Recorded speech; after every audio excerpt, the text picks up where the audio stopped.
So I said to her, how do you expect me to fix all this stuff around the house when you keep taking my spanner to do studs?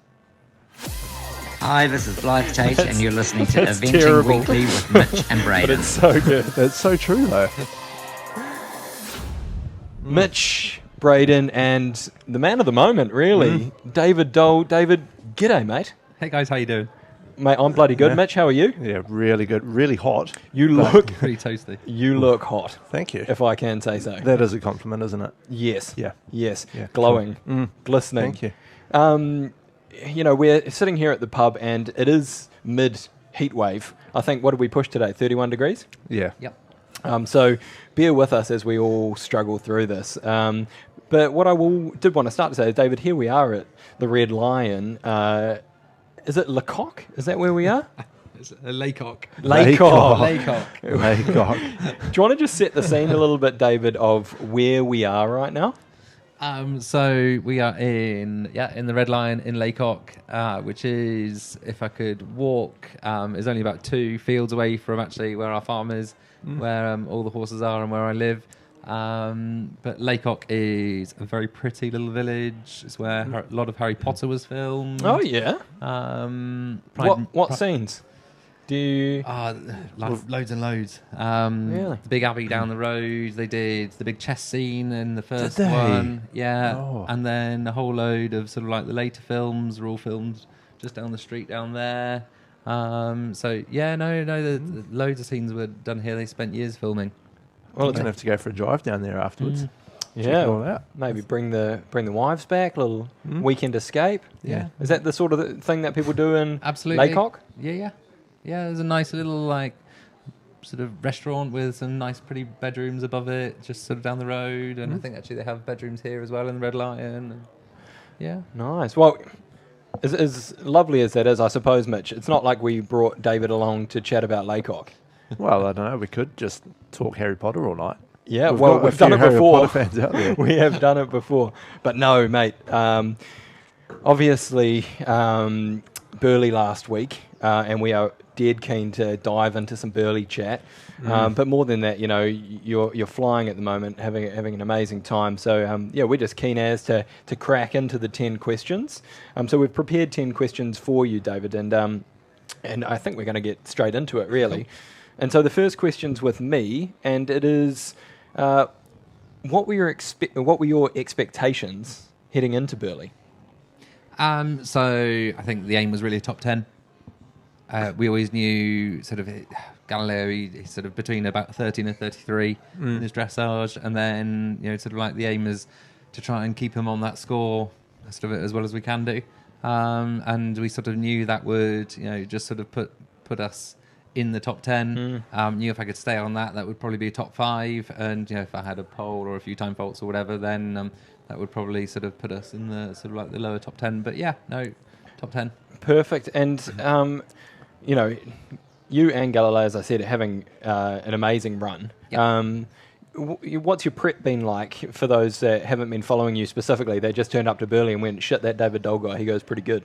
What's your prep been like this season, and what's the path to Burghley been for you?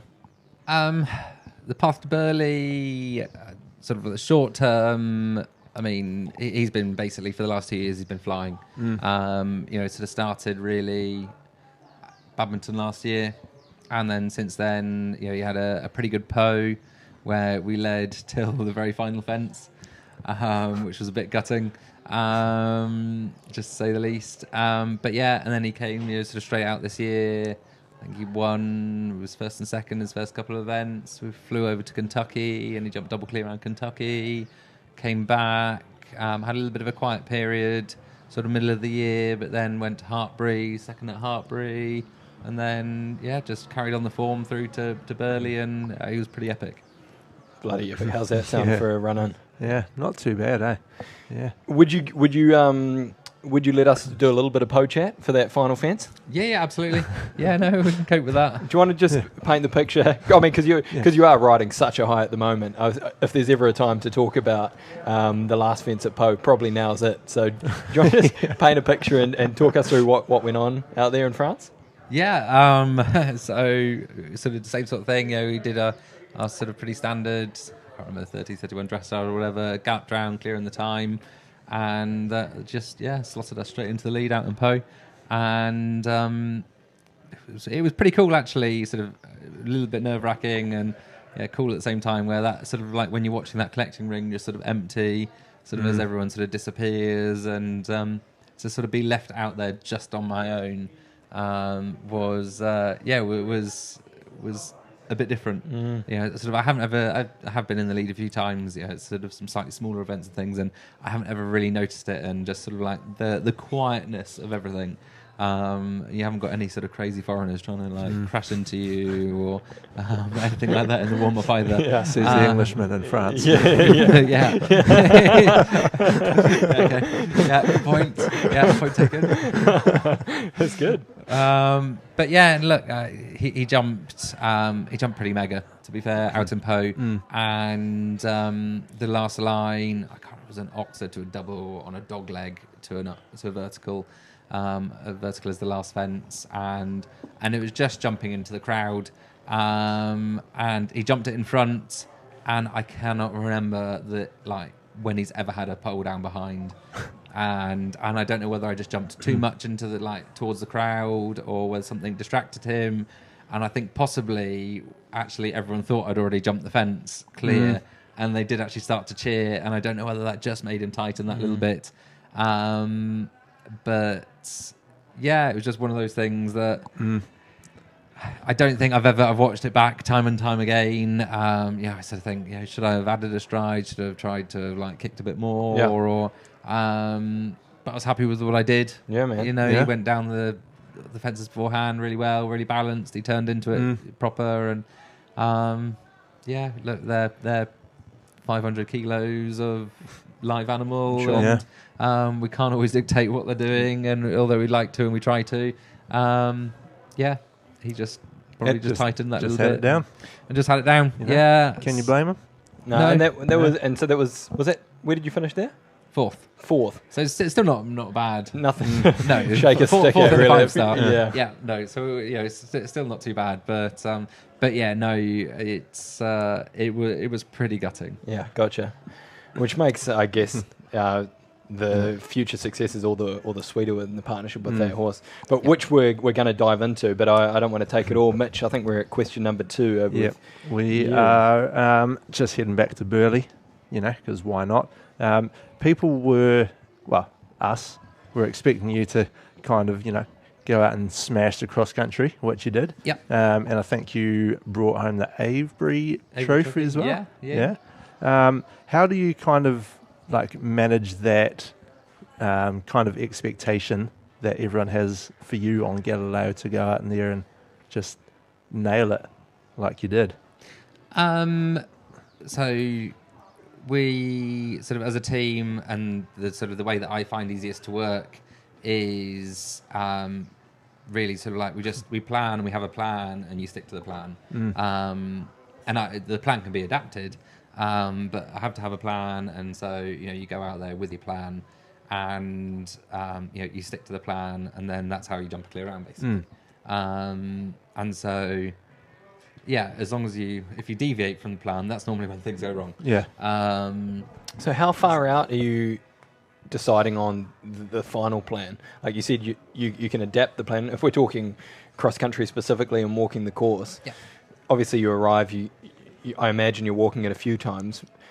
How are you changing the plan along the way regularly? And is there a time where is it the day before where you go, no, that's it, that's the plan and I'm sticking to it? Funnily enough, most of the time, so I work with a guy called Nick Turner. He does a lot of my sort of the jump training, and he's done a lot of work with me on my cross country, and really put some sort of like real, I don't want to call them like core values, but some real sort of values that we work towards with the horses and their way of going and the way of training, which we try and sort of instill into all the horses now. But yeah, funnily enough, actually, sort of almost after our first walk, we were there on Tuesday, so I had plenty of time on Wednesday. We had our riders briefing at 10 o'clock or whatever, and then actually Nick and I just went straight out there and we walked the track, and pretty much set what we wanted to do there and then. And then obviously sort of refined it a little bit and added more detail into the plan of what we were going to do at each fence. But yeah, so almost from Wednesday, I almost knew straight away on Wednesday that I was going to go sort of like right-handed at the Leaf Pit and at the Irish Bank with Galileo. Well, with both horses, I'd intended to go sort of left-hand side and come back up the slope to the log after the Irish Bank and things. And even like at the top of after the Cotsmore Leap, you had the brush to the corner, and we were always going to go around the boot. Okay. And things like that. So it's definitely, we set the plan, and unless I really feel that there's much of an issue, sort of like you build up to that and you add the detail to the plan, over the next few days. Sure. Yeah. And you look at, and we look at the points where I take a little bit more of a check, and when I add the preparation in for the horses that a little bit more. So it starts pretty much. It starts on the Wednesday. And, sure. We didn't have to deviate much from it. And is it? I know you're quite early on Galileo, so you've probably got a pretty set plan. But later on your second ride, did you, after having already ridden around and seeing all these other riders going around, did you change much of your plan for your second horse, or did you kind of stick to? Yeah, I did. I had to change the plan because she jumped through the Leaf Pit, and she jumped through the Leaf Pit super, and she jumped that middle brush, and I thought, great, we're on for a good right hand turn here, and she just wouldn't turn. I went to turn, and I was like, hello, and and nothing was there, and she just didn't even register that we had to turn and jump. She was just cantering by and gone, and so I jumped the left hand side. So then I had to change the plan because I was like, well, at the Irish Bank, if I can't turn right-handed at the Leaf Pit, I'm never going to be able to turn right-handed at the Irish Bank. So I had to change the plan to jump the Irish Bank left-handed and on the right-hand side to the left. So the plan can change. Yes. But that was because the horse just wasn't responding. Yeah, as sort of expected. No, I hear you. What it sounds like is you're not in two minds about anything. No. Each fence you've got a plan. Yeah. And sure, that plan can change, but when you're going out to jump, you're not turning up going, see how it lands. Not that anyone is, but you're single-minded about it. You've got your plan for that horse. Yeah. You can take on information and adjust it, but when you get to that fence, you know what you're doing with that horse. Yeah, that's really cool. Yeah. You did just mention some of the values that you're trying to instill in some of these horses. Appreciate if this is, there's nothing top secret confidential about it, so. knowledge. This is intellectual property that we're getting into. But is there anything in particular that you could share with us that you try to instill in these horses for cross country? The majority of it is about sort of like the rhythm and the speed. Sort of I have a way of riding that I like the horses to go in, and that I think sort of over the years has become more and more obvious to me. And so sort of the horses I have to train the horses to go in that way, sort of thing. And so I try and create that sort of smooth sort of rhythm. And I hate horses that sort of charge and you have to speed up and slow down. And I like the rounds to be sort of as smooth as it can possibly be, but at sort of like the right tempo, which tries to sort of like limit that number of time faults. And so and it's definitely a work in progress when they're younger, and it only sort of comes to the forefront when you're really sort of up at this sort of level. And it's even taken Galileo quite a long time and Ferro Point to get to that sort of nice sort of consistent way of going. And then there's just sort of some really silly things that I have sort of like in my head when you're doing like turning fences and things like that. And course designers nowadays, they love to give you sort of like an open corner one way and then sort of like get you turning completely the opposite direction straight away afterwards. And so sort of like I have in my head almost like you're riding a right-handed circle over a corner sort of thing, and then once you jump the corner you're then allowed to go left-handed. And it's a bit difficult to explain without sort of like fence being there. But Well, I think what you've touched on there, David, is you've exposed our eventing knowledge. I'm sure everyone listening is nodding along, going, "Oh yeah, I gotcha." But unfortunately, Not just sitting there with mouths open. yeah. How good. So it's more sort of the way of riding and the preparation, sort of for the fences Sure. and the rhythm side of it. Which we're just sort of trying to install, and sort of we haven't got the biggest of strings of horses at the moment. Yeah. And so, but it's nice. Bloody good, mate. Where are we up to, Mitch? We're up to question number 3. And I think that's actually going to be a fan question for you there, Well, David. Let me just load it right up then. It's your former groom, Molly Davis here. Congratulations on your success at Burghley. Now, when I used to work for you, Galileo had the nickname Nobby due to his bad behaviour. He might be an angel now, but I want to know what is the naughtiest thing Galileo has done at a long format event, and does he still do it? Best of luck. Bye. Let me just get the volumes adjusted. Sorry, it was a bit quiet, but did you catch all of that? Yeah, no, it's from Molly. What does he do? He is still a bit of a knob. We do still call him Nobby quite a lot of the time. But he has a little bit of a tendency. He can be a little bit nippy, and poor Lucy, who was grooming for me this week, actually had a pretty epic bruise on her arm where he literally sort of got his teeth and he grabbed hold of the whole of her arm. And he does like to have a little bit of a bite, and I think sort of he doesn't really mean it maliciously, but he just sort of the teeth just come out. So he did that, and he then did actually literally just before I went to get on, about 20 minutes before I went to get on for the show jumping, she'd sort of cleaned him and he was looking great and nice and shiny, and she'd given him a good brush, and the stables at Burghley are temporary stables, and he decided, whilst she wasn't looking at him, to dig. And he dug and he dug and he dug in his stable. And I kid you not, I mean, his stable was black where he'd dug all the mud up. My goodness. And then he decided to roll in it all. And I'm sure, as you guys can appreciate from the stress of it, there was a lot of cleaning going on beforehand, and he was pretty pristine. Yeah. And and then he really wasn't very pristine. So poor old Lucy, I think, had a bit of a meltdown at him about that. What a nightmare. Hey Siri, define a groom's worst nightmare. Hey, at least A he's not white. definition is a statement of the meaning of a term. Definitions can be classified into 2 large categories: intentional definitions and extensional definitions. Thanks, Siri. Should I? That was amazing. That was so sorry. Please continue. So poor old Lucy, he dropped and rolled in this sort of mud / sort of shit pit that he'd created, and he was like plastered, and he has a few little bits of white on his legs and things, and it was just like black.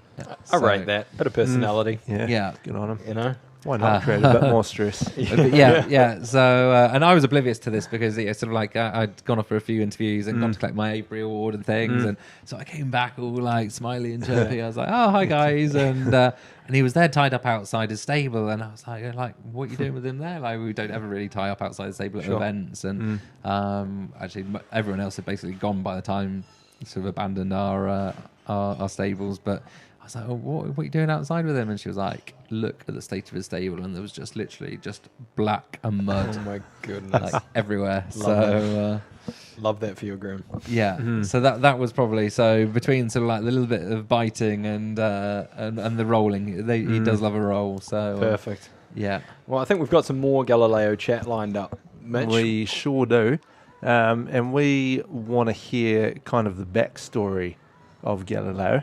How did he end up in your stables?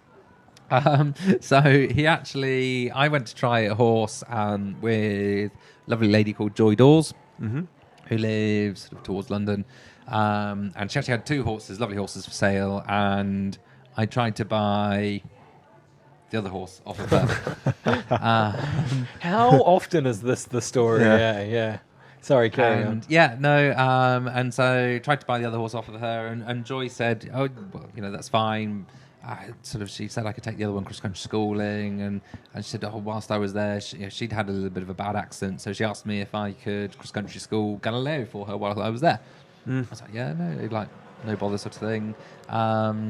So I rode this other horse, Eclipse. Did my cross country schooling, and he was super, really great. Rode Galileo, and God, he was painful. He was backwards and a bit stuffy, and so I was like, you thought, what, I'll buy it. No, so I was like, I made Joy an offer for the Eclipse horse, and funnily enough, he actually then failed the vet. But Joy then was fantastic, and actually she because she'd had this accident, she turned around and said, would I actually be interested in riding both the horses for her? Okay. So I then went on and evented Eclipse for Joy for probably another sort of 18 months or so, and then she sent me Galileo on sales livery. Okay, yeah. And I don't want to buy this thing. No, I didn't really. Sort of like I had this slightly backward, stuffy horse. He jumped around. He'd already jumped around a couple of pre-novices and things with Joy, and I think I went out and did did a novice. I can't remember. He either won it or was second, and then I went out and did another novice, and he was sort of second. And then I went and did another novice, and he might have been second or third. What kind of age is he here? He must have been 6 or 7. Yeah. So it must have been 7, I reckon. Yeah. And then, of course, I qualified him for Gatcombe for the novice championships, because I went and did the novice regional final, and I don't really do that sort of thing normally, but I thought, this will add a little bit of value to him. And he then went and qualified for Gatcombe, and he was still a bit stuffy, and he has got slightly flat feet, and he does have slightly sort of square, sort of puffy joints. So I still wasn't that excited, but I was a little bit like, this horse just keeps on doing quite well. And we've always had this sort of saying at home that, sort of horses that win keep on winning. And so I was just a little bit like, we'll just sort of keep a bit of an eye out. And then he went to Gatcombe for the novice champs, and again he was sort of second or third, didn't quite win, but sort of like he just kept on sort of giving me result after result after result. And then I actually had a lovely, fantastic long-term owner of mine at the time, Gillian Jonas. She was looking for sort of her next horse, and I said to her, and sort of would she be interested, because sort of he ticked all the boxes. And Gillian doesn't really care what it feels like for me. She just likes the results. Sure. She likes watching the horses, and she likes the results. So I was a little bit like, well, actually, this horse would probably suit her really well. So it went from that really. And then it took me, I can't remember, he jumped around Burnham Market, I think in one of the COVID years when they ran the 4-star long there. And that was his first 4-star long, and he jumped double clear around that, and suddenly I was a little bit like, that was when I finally went, actually, this one could be all right. This one could go good. So and it's taken quite a lot of work, and I've got Adam Kemp, who I do my dressage with. I've got a lot to thank with him, because he was the one that really actually got Galileo going forwards, because it took a lot of kicking a lot of the time. So yeah, a lot of the dressage work then did just sort of actually get him to gallop, which was sort of a bit of an odd way round to be, but yeah, no, it really sort of changes gallop, and sort of. And he hasn't had a time fault since. Not many, or not many planned ones anyway. Yeah, nice. Yeah. Well, then we fast forward. Cool. We fast forward to Burghley, and he's gone around clear cross country, and you're sitting in a reasonably attractive position going into the show jumping. We were just interested what was going through your head show jumping morning. You've been in now at this level a wee while, and it's not an unfamiliar position to be there or thereabouts. What does that show jumping preparation look like, and mentally where are you at going into the final day? So the final day I ended up keeping myself pretty busy. So we obviously had trot up, luckily, so it was sort of fairly early on. And by the time you actually walk all the way to the main arena for the trot up and then all the way back, it takes quite a lot of time anyway. Sure. I actually then came back through, went and chatted to a few sponsors and things, and had a little bit of a catch up with some friends, and then I also rode him sort of that morning. We just always do ride him sort of twice sort of before his show jumping. Just went and took him out and did a little bit of pole work, sort of got him opening his body a little bit. Yep. And then we went and watched a little bit of the jumping, the 10 or so that jumped in the first session. And then, kept myself busy. Went down to the Defender stand to do a bit of a Q&A down there, which was quite good fun with Harry Mead. And that was probably when it sort of hit me a little bit, because there was the Land Rover trophy. Just literally as you walked onto the Defender stand, it was just like there. And suddenly I was a little bit like, oh, Jesus, that's what I want to win. So I think that was when it got a little bit real. And then I went and picked up the lovely sort of Avery trophy, which was a real sort of a lovely thing for him to be able to win and sort of to be recognised as such a great cross country round.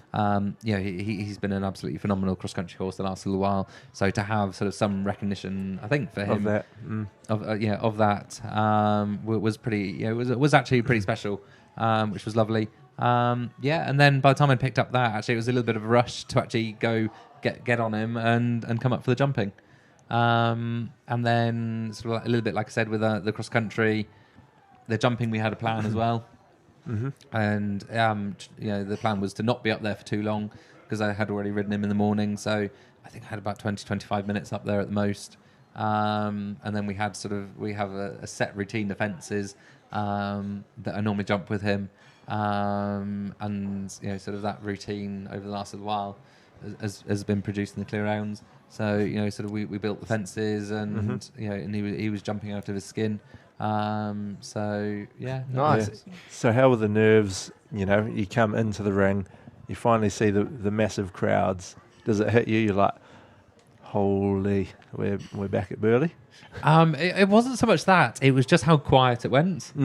Like, it went deathly quiet. It was normally sort of you can hear sort of like something. Yeah, either a members' tent where they're all eating or something, and there was literally nothing. And I can remember cantering round to the first fence, and I was like, I was actually waiting for the bell at the time, and so you're waiting for sort of like this buzzer, and I was like, there's literally not a sound.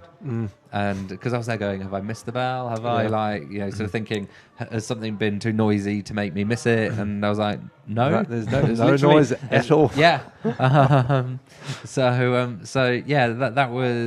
That was pretty neat. When you can have sort of that many people in a stadium, sort of like they have, and for there to literally not be a sound. All eyes on you. Yeah, it was pretty cool. How good.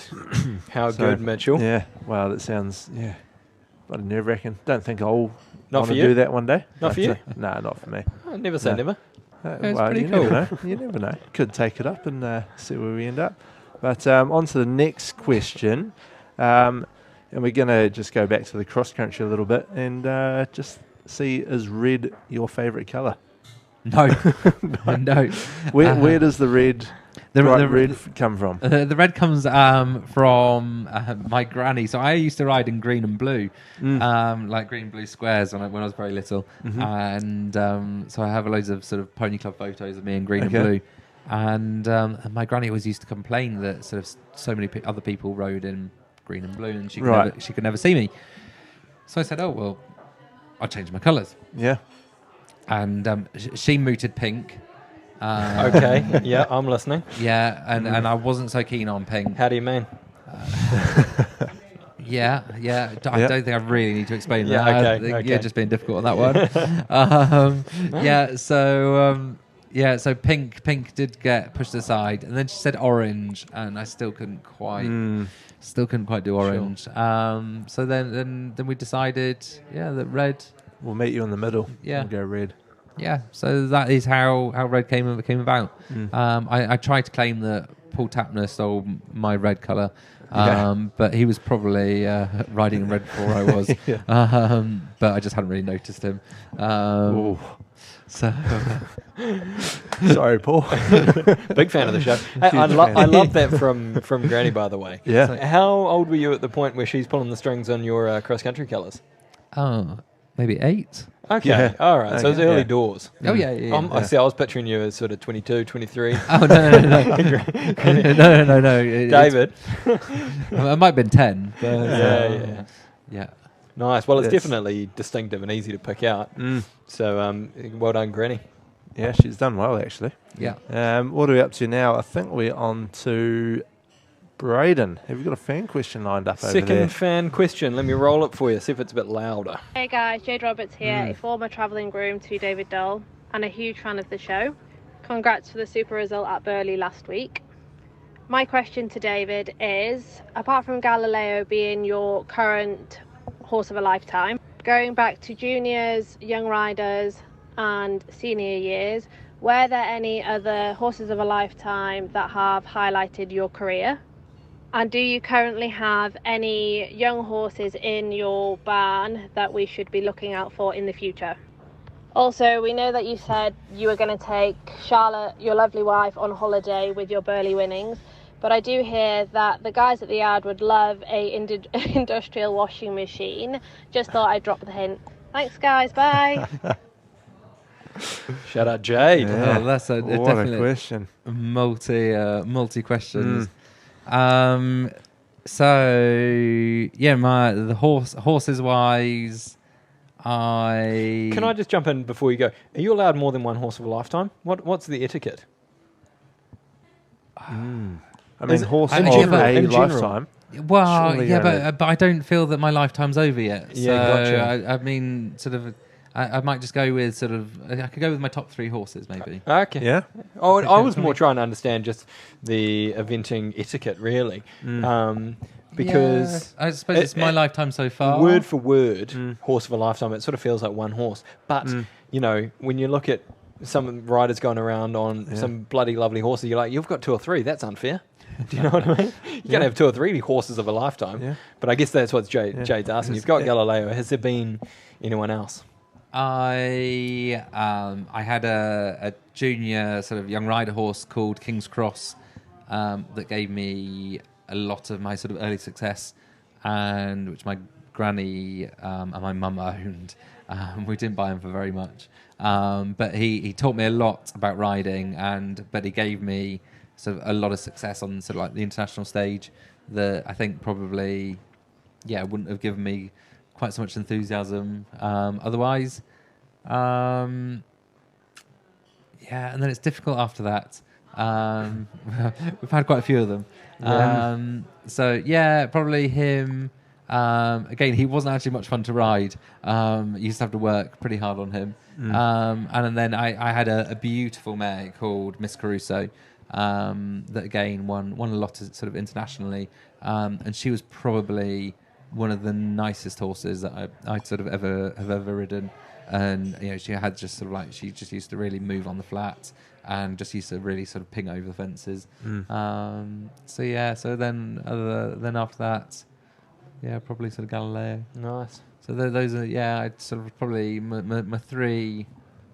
I think those 2 probably put me on my path to where we've got to. And then I think Jade followed up with, is there any in the stable in particular that you might have high hopes for? Yeah, we've got a lovely 6-year-old called Miss Morningstar that my wife produced, that's owned by a syndicate at the moment. And she's been cool this year. She's it's a very pretty sort of grey mare. She definitely loves herself a little bit. What about the horse? No, I'm kidding, Charlotte. I love you, Charlotte. Big fan. Good bit of research you've done there on the wife. Well, No, I haven't actually met Charlotte, but so that's really unfair of me. But I'm sure, big fan of the show. Yeah, no, she wouldn't have a clue who you guys are. Yeah, great. She's into show jumping, so unless you do a show jumping podcast, Well, probably don't put this in front of her then after Yeah. that. Yeah. Sorry, you were talking about the 6-year-old man. So Miss Morningstar, yeah, she's had a great year this year. Jumped a lot of sort of double clears at novice level and been placed, and so yeah, she'd definitely be one to look out for. Great. And I think, was there a third part of The washing question there? machine. The washing The machine. washing machine. Yeah, no. Is that a cheap shot? They've been harassing me all Have week they? about this. Yeah. They've seen an opportunity. They smell blood. They're like, Yeah, here we they go. smell blood. Now's our Yeah. time. Washing Yeah. machine, you wheelbarrow. I mean, what do they think I'm made of money or something? Yeah. So Well, the maybe they know because the prize money's public, so they're thinking, are you going to blow it or bank it? well, it depends whether we find any nice horses in the next little while. Yeah, Well, gotcha. it doesn't have to be horses, does it? What are you thinking? That is I sort of don't my know. career. Trip That to is- Vegas? yeah, that would be nice. Yeah, when your career is about riding horses, it's a little bit. Yeah. About keeping the horses. Yeah, Yeah. horsepower. Invest it back into the business. Yeah. Yeah. Mm. Mitch, I think I just hijacked your You question. did hijack Sorry, my question. mate. That was But that's fine. I'll Do you wanna I'll take- let you have it, and I'll let you keep your next question too, because I'm a Yeah, do you want me Finally to got- yeah. flow on through question number 9? yeah. 2 from home. Mm. What is Lecoq? Lecoq.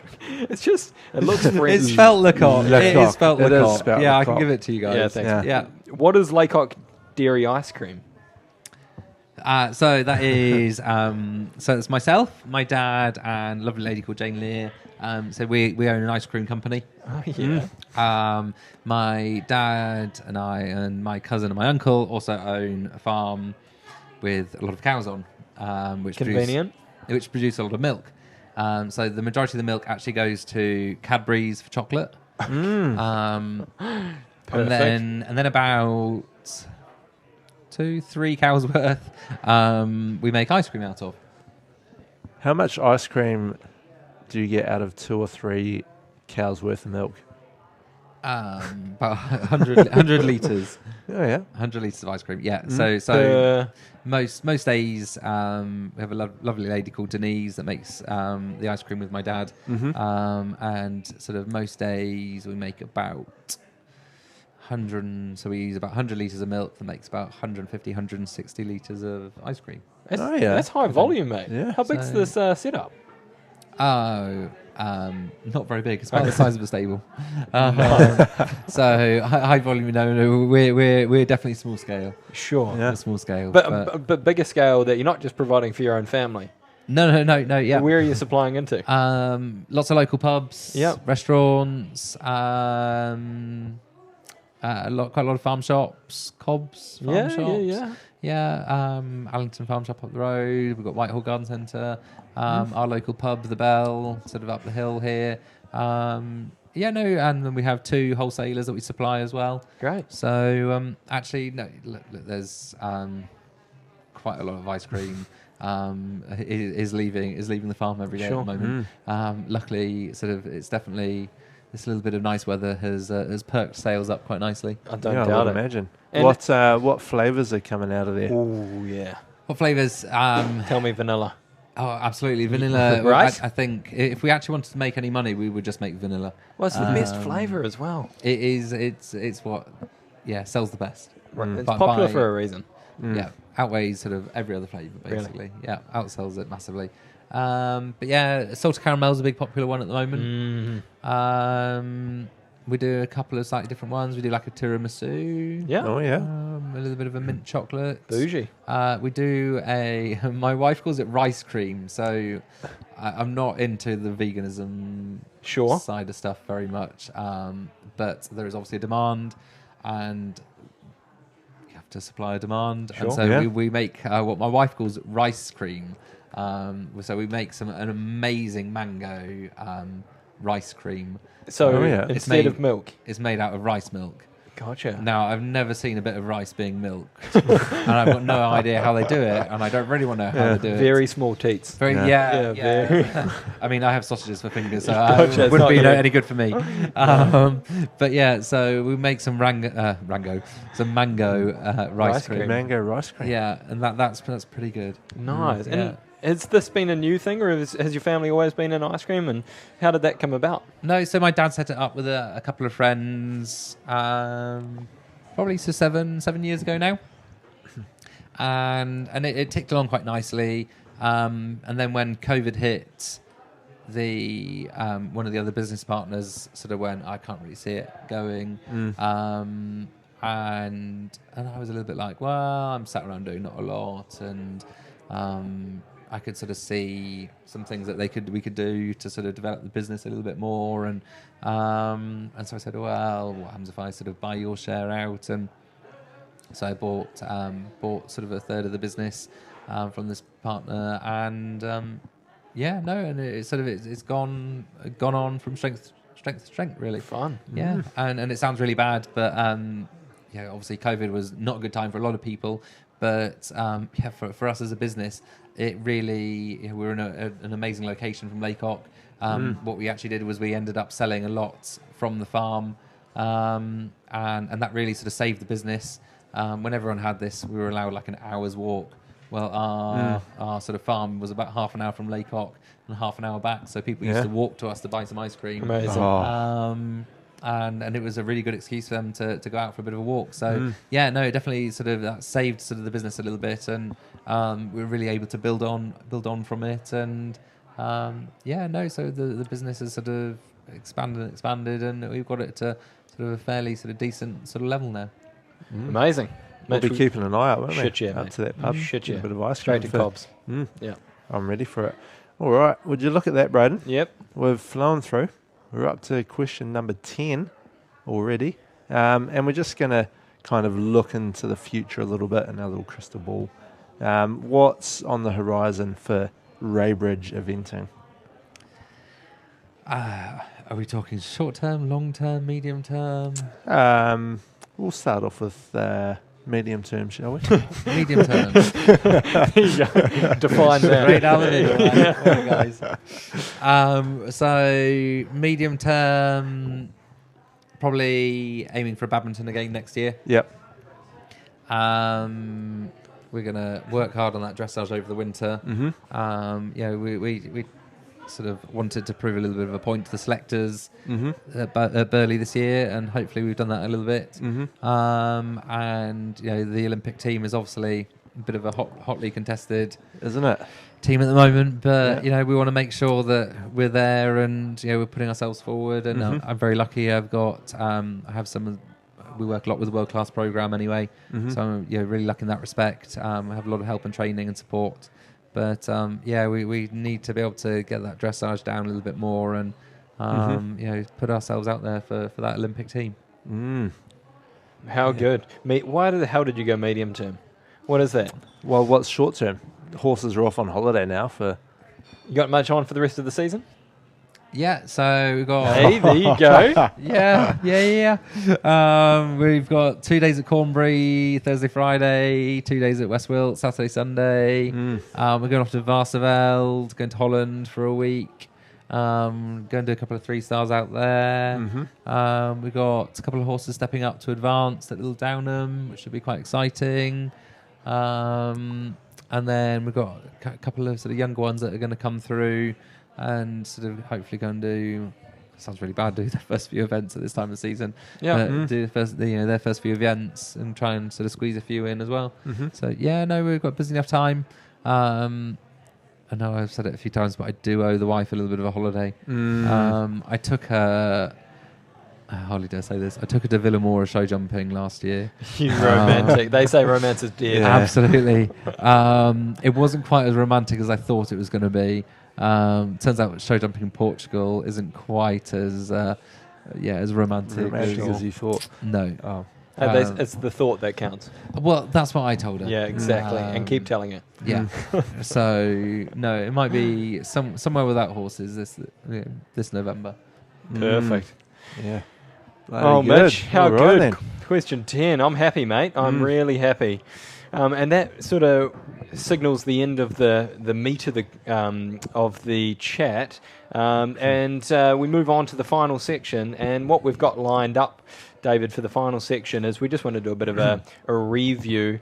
I'm not sure if you're aware, but we had quite a hotly contested eventing manager league running. Yeah, I didn't think you guys did too badly. Oh, thanks, mate. Yeah, I was quite impressed actually. Is this on our predictions? On your predictions? Yeah, I mean, there were obviously a few surprises. Yes. That didn't come through, and I thought your predictions were pretty solid. That means a lot. I think Mitch has them lined up over there, Mitch. I do. How So did it look? should I run through our top? Should I go through our top 10? I'll go through our top 10. We had Wills Oakland at 10 on Autorad Cooley.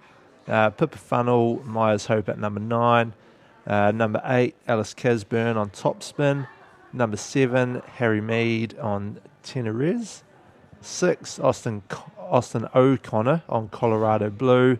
5, David, you proved this wrong. Yeah, but I would Galileo. like to say that you then did put in halfway through saying that you did put me as second. So, Well, I think to your credit, Mitch, you were really pushing the David Doel agenda. I was. I think that yeah, was it didn't come through for I was me. loving the support. So, Talk to me. When the Yes. market opened, who was your first choice? David Doll. Was it actually? It was. There actually? you Yeah, go. straight in. I was like, Yeah. now is this guy's time to shine. Yeah, how good. but did you stick with it? I did. Yeah, man. I did. Yeah, I man. did. Yeah. It was, people were coming at me. They're like, why didn't you pick Austin O'Connor? Yeah. I was like, I've got David. Yes. Well, I mean, big fan of Austin. I took Austin, and You did. unfortunately, it didn't pay off for me. No, it didn't. Number 4, we had Tim Price Vitali. Nailed it. Is that so we picked it at 4, and it came in at 4. One from out of six. 10 ain't too One bad, out is of it? Oh, good. Cleaned it up. Number 3, we had Ollie on Swallow Springs. Number 2, Tom McEwen, Toledo to Cursor. And 1, Roz on Pengos Crown Jewel. So, David, I mean, you've given us some kudos, and we're there or thereabouts. There's some predictions that we had in there. I think there were a few surprising results. So I don't think, sort of Roz falling off like that. No. Oh my was, goodness. Yeah, a little bit of a shock, and obviously poor old Tom, where Toledo obviously sort of injured Pulled up himself. this- Yeah. And again, Swallow Springs just made that mistake. So I don't think you guys can be. We can't beat ourselves up too much. No, absolutely. What I will say is, if you listened back last week, you'll know that that we talked about our specific eventing teams, and one horse that I did have in my team, Yes. Harry Mead Cavalier Crystal. And for a lot of people, that was the big surprise of the weekend, and I just Yeah. want to say, not me. Not for you. Not for No. me. No, she's had some pretty good results this year. Yeah, I think. I think if you looked at the numbers, it was quite clear what was going on there. Inexperience, first 5-star, but what I thought is, if Harry's taking this horse to Burghley as its first 5-star, that says a lot to me about the horse. He'd prepped it at Bramham. I think he'd done Blenheim last year on it. And I think its last 5 outs, it's had like clear show jumping and like clear, but with time cross country. Anyway, the picture I'm painting is it was pointing towards a good round, and shit did it deliver. Yeah. How did you end up on your team over there? My team, I don't have it right in front of me actually, but I was in the Eventing Weekly League. Yes. I was about 21st, so shout out to the 20 people who were ahead of us. Yeah. You did actually clean up our other league as well. The Boys Know Best. Boys Know Best League. It's a little side league we got running side with, league. with you, all the You girls. cleaned that up. So you're on 146.5. Yeah. And if we go into our Eventing Weekly League, that's probably going to put you at 21st exactly. Oh, there you go. Yeah. And who actually took out our Eventing Weekly That League? would be Rachel P. Rachel P. Rachel P. Rachel Payton. Rachel Payton. She's a big fan of the show. Big. Been in the DMs a few times, Rachel, and it was great to see her get the dub on the weekend, wasn't it? Cleaned up, didn't she? Not Yep. too bad. Not too bad at all. Didn't see your name in there, David. You ever dabbled? Not a No, big fan do of you know, me. it's just something that has got completely sort of passed me by. Is eventing manager. And yeah, I'm not the biggest fans of technology at the best of times. Yeah. So, Gotcha. Well, we were obviously big advocates of it, of eventing manager. We are interested by the dynamic of a rider being involved because there's a bunch of riders out there who do get stuck in. yeah. And what's the protocol on picking yourself? Do you know what I mean? Oh, I think you've got to back yourself, don't you? If you think you're going to be there or thereabouts, you've got to back yourself. And so you're saying if you don't think you're going to be there or thereabouts, you leave yourself out of the team? Exactly. Absolutely. Jeez, guys, you want to win. Yeah, emotion to the side. Right, yeah. Yeah. So actually, any riders out there, get in our league so we can get a little bit of an insight and see what's going on. Oh shit, Laura Collett's left herself out this weekend. I don't think Laura Collett's ever made a team, but you never know. she has actually once. Don't know if she finished up, but Gotcha. I've got a good friend in Australia called Andrew, and he does do eventing manager. Yeah. And he's always telling me about his picks. Yeah. And he's always sort of sending me a message like, "What are you going to be doing this week?" Yeah. I need to know. Whether are you worth picking or not? So he takes it very seriously. So good. yeah, I love that. he's a good one actually. I quite often give him a ring at 1-2 o'clock in the morning when we're driving off to Europe somewhere. Yeah. Gotcha. And so he's always wanted to know for his next eventing manager team. Oh, well, I'm sure you can expect a couple more messages now. Yeah. You know, Braden and I will be sliding in there going, what are you thinking about this weekend? Help us out, mate. How good. Oh, bloody good, Mitch. Well, it's that time of the show where we fire over to your list and see how we're going. So, anything left on that list of yours this week? It's looking pretty well over and done with, I think. Wonderful. It is a big list, but we've got through it. I've been quite impressed by you guys. Like when I first started listening to you two, I thought you just sort of were two, just sort of bumbling about, just doing it off the back of a fag packet. But well, you hit the nail on the head, actually. You're pretty organised, actually. You're set up here and all your wires and your microphones, and I'm quite impressed. Thanks, mate. Thanks, mate. Yeah, I like that. To be honest, that's how it started, David. Yeah, you can sort of tell. But I have followed you from the start. Great to hear, mate. To be fair, I don't know if we're too much further along, but it's so good to be able to just come hang out, sit at the pub, have a beer, and chat to some great people. So I've really enjoyed tonight, and thanks so much for having us. Yeah, it's been great having a chat. Thank you for coming along. David Doel. Thanks, mate. Hi, this is Blythe Tate, and you're listening to Eventing Weekly with Mitch and Braden. You haven't finished your beer. Nice. I really need a wee.